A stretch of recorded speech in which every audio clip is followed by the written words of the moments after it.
খসড়া ভোটার তালিকা প্রকাশ করলো জাতীয় নির্বাচন কমিশন। প্রায় 1.5 কোটি সন্দেহজনক ভোটারের তালিকাও প্রকাশ করেছে নির্বাচন কমিশন। তাদেরকে তথ্য যাচাইয়ের জন্য ডাকা হতে পারে নির্বাচন কমিশনের তরফে। আর পাশাপাশি ম্যাপিং হয়নি এমন 30 লক্ষ ভোটারের তালিকা তৈরি করেছে কমিশন। প্রকাশিত হলো পশ্চিমবঙ্গের খসড়া ভোটার তালিকা। ইতিমধ্যে নাম বাদ গেছে 58,20,899। কোন জেলায় কত বাদ? কোচবিহারে বাদ গেছে 1,13,370 জন ভোটারের নাম। জলপাইগুড়ি 1,33,107 জন। দার্জিলিংয়ে বাদ গেছে 1,22,214 জনের নাম। উত্তর দিনাজপুরে 1,70,557। দক্ষিণ দিনাজপুর 80,984। মালদা 2,01,873 জন। মুর্শিদাবাদ 2,78,837। নদিয়া 2,16,623। উত্তর চব্বিশ পরগনা 7,92,133।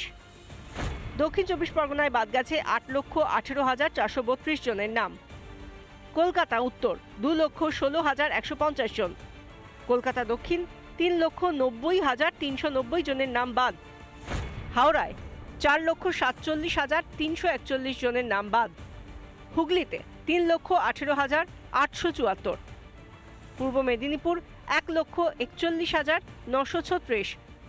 পশ্চিম মেদিনীপুর 2,03,341। পুরুলিয়াতে বাদ গেছে 1,83,416 জনের নাম। বাঁকুড়া 1,32,821। পূর্ব বর্ধমান 2,08,075। বীরভূম 1,78,876। আলিপুরদুয়ারে 95,286। কালিম্পং 17,331। ঝাড়গ্রাম 52,786। পশ্চিম বর্ধমান 3,06,146 জনের নাম বাদ গেছে।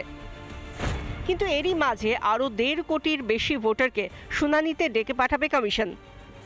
1,36,00,000 নাম, যে নামগুলোর তথ্য নিয়ে কমিশনের মনে হয়েছে যে তারা পুনরায় সেটাকে যাচাই করবে এবং তাদেরকে যদি মনে হয় তাদেরকেও কমিশন হিয়ারিংয়ে ডাকবে।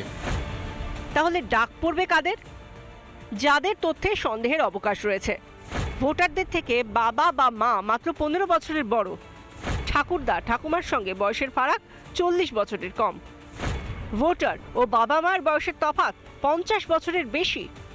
তো দিস ইজ 100% ট্রান্সপারেন্সি যেটা আছে, যেটা বিহার ইলেকশন পরে সুপ্রিম কোর্ট যেটা অর্ডার দিয়েছিল, ওটা ইলেকশন কমিশন আমাদেরকে নির্দেশ দিল, আমরা প্রত্যেক বুথে এটা ফলো করেছি। পাশাপাশি 2002 সালের সঙ্গে ম্যাপিং করা যায়নি প্রায় 30 লক্ষ নাম। তারা কি রাজ্যের বৈধ ভোটার? জানতে ডাকা হবে তাঁদের। ইতিমধ্যেই শুনানি পর্বের প্রস্তুতি শুরু হয়ে গিয়েছে। যাদের শুনানিতে ডাক পড়বে তাঁদেরকে সমন দেওয়ার পাশাপাশি তাঁদের বাড়িও যাবে বুথ লেভেল অফিসাররা। স্বচ্ছ ভোটার তালিকা তৈরি করতে কোনো কসুর রাখতে নারাজ নির্বাচন কমিশন। অনুপম পাত্রের রিপোর্ট, রিপাবলিক বাংলা। নানা ধরনের কন্টেন্ট দেখার জন্য লাইক করুন, শেয়ার করুন আমাদের ফেসবুক পেজ, সাবস্ক্রাইব করুন আমাদের ইউটিউব চ্যানেল। পাশাপাশি অন্যান্য ব্রেকিং নিউজের জন্য অবশ্যই চোখ রাখুন রিপাবলিক বাংলায়।